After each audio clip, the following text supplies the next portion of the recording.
I frankly think that crisis initiation is really tough. And it's very hard for me to see how the United States president can get us to war with Iran.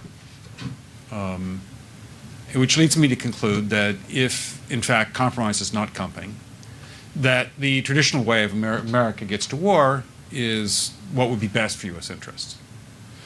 Some people might think that Mr. Roosevelt wanted to get us into World War II, as David mentioned. You may recall we had to wait for Pearl Harbor. Some people might think Mr. Wilson wanted to get us into World War I. You may recall he had to wait for the Lusitania episode. Some people might think that Mr. Johnson wanted to send troops to Vietnam. You may recall he had to wait for the Gulf of Tonkin episode. We didn't go to war with Spain until the until the Maine exploded.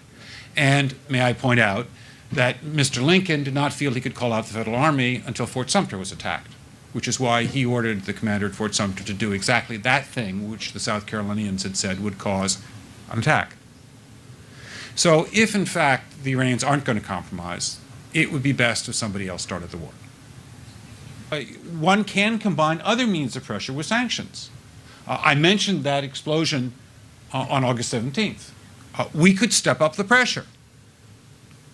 I mean, look, people, Iranian submarines periodically go down. Someday one of them might not come up.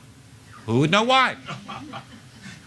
We can do a variety of things if we wish to increase the pressure. I'm not advocating that, but I'm just suggesting that this is not a either-or proposition. Of, it's just sanctions has to succeed or other things.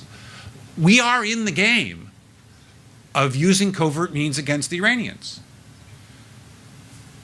We could get nastier at that.